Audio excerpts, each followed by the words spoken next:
ఈరోజు భోగాపురం ఎయిర్పోర్టు ప్రధాని మోదీ గారు చేతుల మీదుగా ఈరోజు ఓపెన్ చేయటం చాలా ఆనందదాయకం. ఇంటర్నేషనల్ ఎయిర్పోర్ట్ అనేది మనం వింటా ఉన్నాం. మాజీ ముఖ్యమంత్రి నేనే తెచ్చానని ఒకసారి, అక్కడ పాత దాంట్లోనే మధ్యాహ్నం వెళ్తే నేను ఖాళీగా ఉంది, ఇప్పుడు కొత్తది గట్టి ఏం చేస్తారని ఒకసారి, ఇలాగ రకరకాలుగా ఆయన ఒక యాటిట్యూడ్ని బయట పెట్టుకున్న వ్యక్తి మాజీ ముఖ్యమంత్రి. చూస్తే ఇప్పుడు ఉప ముఖ్యమంత్రి గారు ఇందాక ఆ యొక్క ఓపెనింగ్ సందర్భంగా మాట్లాడుతూ జంతర్ మంతర్, ఢిల్లీలో జంతర్ మంతర్ వద్ద నిరసన చేస్తూ వ్యక్తం చేసినటువంటి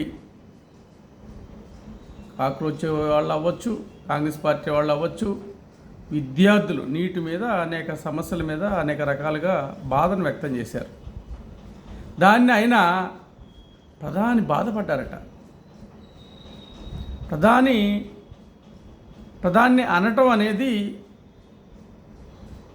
ఆయనకు ఒక భావోద్రేకాన్ని కల్పించిందట. ఏం మాట్లాడుతున్నారు డిప్యూటీ సీఎం గారు, మీకు ఒక క్రేజ్ ఉంది. మిమ్మల్ని అందరూ ఈ రోజున మెయిన్గా స్టూడెంట్స్, యువత మిమ్మల్ని అభినందిస్తూ ఉన్నారు. కానీ మీరు దాన్ని కోల్పోయారు. ఈ రోజున ఏ వ్యక్తిగత కక్షలతో కానీ, ఏ వ్యక్తి యొక్క లాభాల కోసం కానీ, ఈ యొక్క పార్టీ లాభం కోసం కానీ జంతర్ మంతర్లో ఎవరూ మాట్లాడాల. ఇవాళ నీటి మీద జరిగినటువంటి అంశం, దాంతోపాటుగా 1, 2, 3, 4 కాదు, ఒక 50, 150 పేపర్లు లీక్ అవటం. ప్రతి పేపర్ లీకేజే. అలాంటి సందర్భంగా చాలామంది విద్యార్థులు ఇవాళ చనిపోయారు. దాన్ని భావోద్రేకంతో వచ్చిన ఒక నిరసన తప్ప ఎవరిని నిందించలే.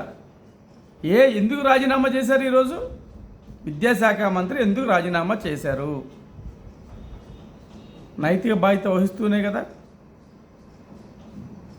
దానికి మీరు బాధ మీరు వ్యక్తం చేసినటువంటి ఆ ఎయిర్పోర్టు ఓపెనింగ్ సందర్భంగా మీరు వ్యక్తం చేసినటువంటి భావన విద్యార్థులను అవమానిస్తూ ఉన్నారు. ఈ దేశ యువతను అవమానిస్తూ ఉన్నారు.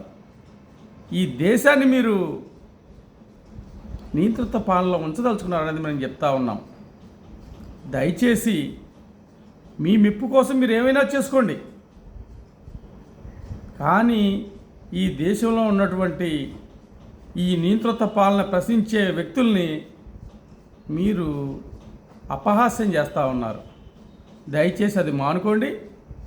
మీరు చెప్తా ఉంటే ప్రధానమంత్రి గారికి అర్థం కాదని మీ కూటమి యొక్క చంద్రబాబు నాయుడు గారు దాన్ని మళ్ళీ ట్రాన్స్లేట్ చేయడం ఆయన చెవిలో. తప్పని చెప్తా ఉన్నాం. ఇది హెల్దీ రాజకీయం కాదు. మీరు ఏదో భావోద్రేకానికి గురైతే రేపు దేశ ప్రజలందరూ మీ వైపో మోదీ వైపో ఉంటారనుకోవటం మూర్ఖత్వం అని చెప్తా ఉన్నాం. దయచేసి దేశ ప్రయోజనాల కోసం, రాష్ట్ర ప్రయోజనాల కోసం మీరు చక్కగా పనిచేయండి. మీకంటూ ఒక విలువలు ఉన్నాయి. ఆ విలువలను మిమ్మల్ని మీరు కాపాడుకోవాల్సిందిగా కోరుతా ఉన్నాం. ఈరోజు ఎంతోమంది విద్యార్థులు ఆ రోజు దెబ్బలు చూశారు, చావులు చూశారు. ఇవన్నీ కూడా ఈ దేశ భవిష్యత్తు నాశనం అవుతూ ఉంది. ఈ పేపర్ లీకేజీల వల్ల చాలా ఇబ్బంది పడతా ఉన్నాం అని చెప్పేసి మీరు ఏమి చేయట్లేదు కదా. 1, 2 అనేది కామను, కానీ 100 ప్రతిదీ లీకేజీ. నిన్న మొన్న కూడా ఏదో లీకేజ్ అంటూ ఉన్నారు. కాబట్టి దయచేసి మీరు మీ పార్టీని బీజేపీలో విలీనం చేయదలుచుకుంటే కాము విలీనం చేసుకోండి. దానికి ఒక ప్రత్యేక ఏదో కారణం చూపించి ఆయన్ని ఒక మీరు మీ వైపుని మిమ్మల్ని ఆకర్షించేట్టు చేసుకొని రేపు చంద్రబాబు నాయుడిని పక్కన పెట్టేసి మీరే ముఖ్యమంత్రి అవుదామన్న ఆలోచన ఉంటే మీరు చేసుకున్నది మీ వ్యక్తిగత విషయం. కానీ ఈ దేశ ప్రయోజనాల కోసం పోరాడే యువతను కానీ విద్యార్థులను కానీ కాంగ్రెస్ పార్టీని కానీ మీరు అవమానించొద్దని చెప్తా ఉన్నాం. Thank you very much.